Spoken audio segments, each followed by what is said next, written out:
Hey everybody, Mr. Usher here, doing another recorded class for my half-credit students. So those are the students that meet with me in either 5th or 8th period. Essentially what I want to do is cover our lesson from May 25th and May 26th on anxiety disorders, right? So for those of you who missed class on either May 25th or May 26th, this is the anxiety disorders lesson, right? So getting started, we have the DIN. The DIN is essentially just some multiple choice questions about the previous lesson, right? So, that was a mistake. DIN is essentially some multiple choice questions about the previous lesson, which you can find right here. If you also happen to miss that one, I have another video that I've already made down in the recorded lesson section, so check that out. It should be able to help you answer some of the questions in here. If it still doesn't, again, contact me. I will be glad to help, but yeah. Anyway, so we're looking at anxiety disorders, right? So, basic question, what is anxiety? Maybe you already have an idea. Very basically, though, anxiety is closely related to one of our basic emotions, fear. With fear, we feel fear essentially when we are presented immediately with some kind of obvious danger, right? So if somebody's coming at us with like a baseball bat, we see like a wild animal charging towards us. We are careening down a hill and we realized our brakes are broken. That's going to be fear, right? Because it's like, I could get seriously injured or killed in this situation. Anxiety is related and uses some of the same circuitry, including in particular the amygdala, which is the ultimate source of emotions like fear, anxiety, and aggression. But it also uses parts of the prefrontal cortex, right? Because the prefrontal cortex can deal with things like future planning, imagination, kind of complex types of memory, particularly autobiographical memory, right?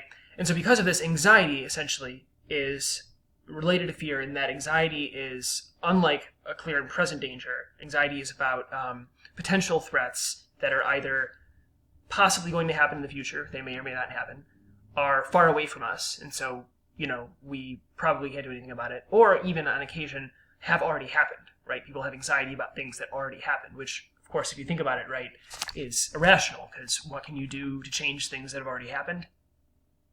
Nothing. But anyway, people do have that anxiety. We'll see that in one of the videos. Anyway, so we have anxiety kind of defined that way. One of the very basic disorders we'll look at is generalized anxiety disorder, probably one of the more common anxiety disorders that's diagnosed, as its name might kind of suggest, because it's just kind of general, common, that kind of a thing. Very basically, to put it in kind of terms that I think most people would understand, generalized anxiety disorder is somebody who frequently suffers from anxiety without any kind of clear target for what that anxiety is, right? So, falling under the class of anxiety disorders would include like phobias, where maybe you have a phobia of spiders or snakes or heights, right? With that, you have a very specific targeted fear. You know exactly what you're afraid of, and you'll take extreme action to avoid that thing, right? That's what a phobia is. It's an intense, irrational fear of a particular object or situation, right? Generalized anxiety disorder is kind of the inverse, in that if you were to ask somebody with GAD, okay, you seem anxious. What's bothering you? What are you worried about? They would be like, I don't know, I feel anxious. I feel like something bad is going to happen. I'm anxious. That's kind of their response, right? They just generally feel anxious about whatever, right? So, how to define it? We usually have a number of criterion in the DSM, or Diagnostic and Statistical Manual, a number of criterion or different checky boxes that we have to have. So, you need to have A through F. You need to have all of these cleared, right? You need to be able to say, yes, this is true. You'll notice for C, there are actually multiple things under it, right? It says, you kind of need a certain amount. I'll get to that in a second. But basically, you need all 6 of these to have an accurate diagnosis of GAD. The last 3 are very common to mental disorders, mental illnesses in general, and I'll explain why. But anyway, the first one, and this is basically the core of what GAD is, excessive anxiety and worry. So that is apprehensive expectation. You think bad things are going to happen, even if you can't name what they are going to be.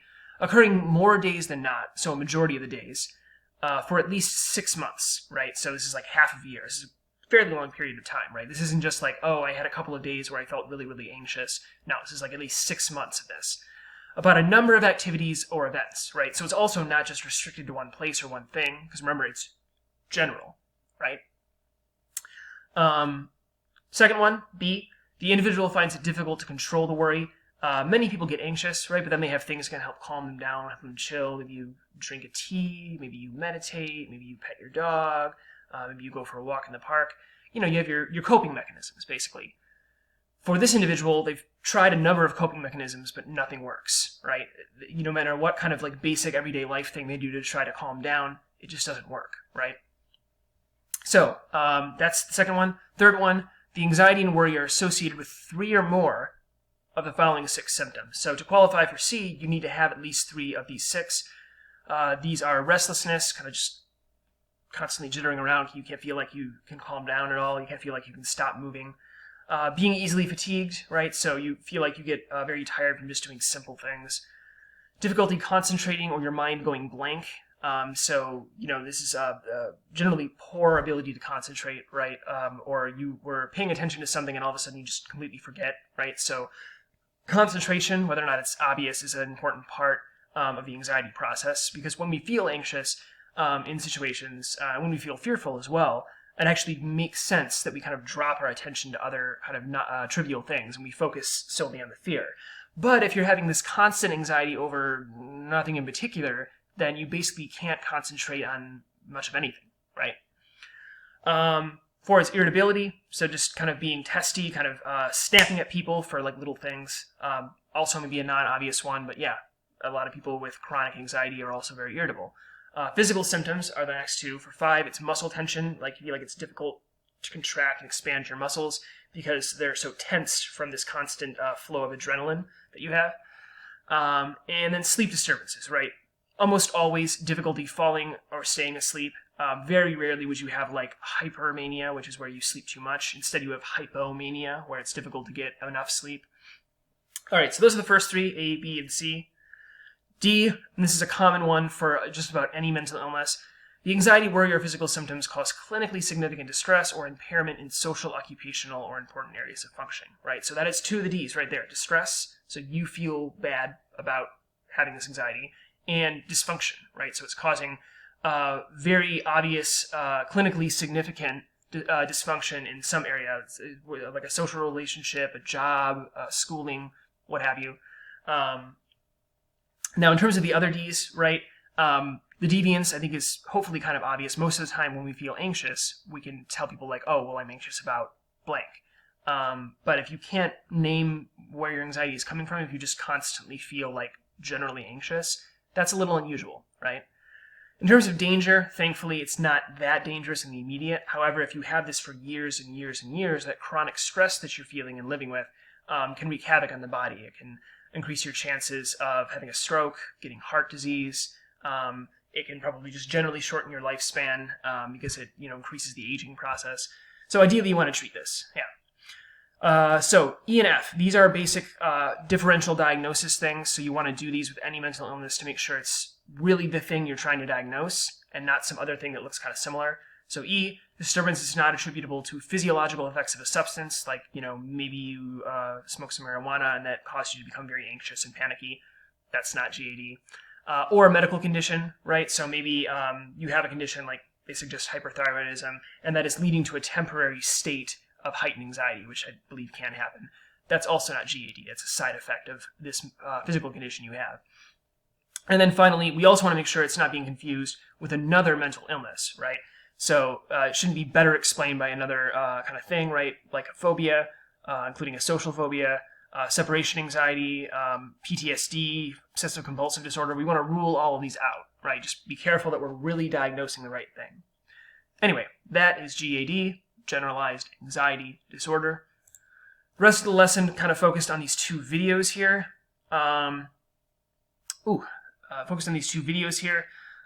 Very basically, we have this one video about living with PTSD and this one video about living with OCD. So just to be clear, these stand for post-traumatic stress disorder and obsessive-compulsive disorder. With post-traumatic stress disorder, as the name implies, it's post-traumatic, so after trauma, and trauma is basically a psychological state that results from experiencing a sudden act of violence or destruction during which the individual felt like they had little to no control, right? So something, big and awful happened, and you felt like there was nothing you could do, or powerless, right? So because of that, your mind kind of reacts into this mode where it's kind of constantly trying to feel like it could secure things, and it goes to extremes to do that. So this individual, we'll talk a little bit about his experience with that. Some of the symptoms like hypervigilance, where you're constantly looking out for danger, or flashbacks, where you're suddenly finding yourself mentally reliving the situation that caused the trauma. And also, erratic moods, right? He talks about anger issues he has. Then you have obsessive-compulsive disorder. Obsessive-compulsive disorder involves both obsessions and compulsions, right? Obsessions in this case are not like, oh, I'm really, really, really into Beanie Babies or something. I don't think people collect Beanie Babies anymore, but it's not just being really into a hobby. Obsessions in this case are when you have so-called intrusive thoughts that come up into your mind all of a sudden and that you find unpleasant, right? Maybe you have a violent thought or a thought of a sexual nature or just something really bizarre or taboo for your culture and just pops into your mind. Now, most of us, we can get these thoughts and be like, what? No. And you shoot away and you just go on with your day, right? No big deal. Some people, though, people that develop obsessive-compulsive disorder, start to obsess over these thoughts, thinking like, oh, this is going to lead to this bad thing, then this worst thing, and then this worst thing, and this worst thing, and then before you know it, the entire world is destroyed, right? So, because they don't want to feel this way, they don't want to feel this obsession, they develop a compulsion, because their mind kind of convinces them, well, if you constantly engage in this compulsive behavior, this ritualized behavior, then you won't have to worry about the obsession. It'll be okay. It'll be fine. So this could be washing your hands excessively. It could be checking the door a certain number of times to make sure it's locked. It could be, counting all the flowers on your walk to work, right? Anything that's like a numerical ritual that you can go under. The danger often comes when people do this to such an excess that it can harm them, right? One of the most obvious examples is the hand washing, right? Obviously, washing your hands after you go to the bathroom or you get them dirty, that's good. Washing them 20, 25, 30, 40, 50 times, not so good. In fact, if you keep doing this, you can rub your skin raw and even start to bleed, so you're hurting yourself. But the person with the compulsion feels like they have to do it. That's what a compulsion is. You feel like you cannot stop yourself from doing it. So, that's OCD. Check out this guy's experience with this. It's very telling, I think. We're going to do an activity where we simulated some psychotherapy, but we didn't really have time for that, I'll be honest. So instead we just had the ticket out the door, which just asks you to think about whether or not it's appropriate to call OCD and PTSD anxiety disorders, because the DSM actually stopped calling them that and separated them into their own categories. But do you think anxiety is really the main thing with PTSD and OCD based on the videos? Type something for the ticket out the door. That's basically it. Questions? Ask me. Otherwise,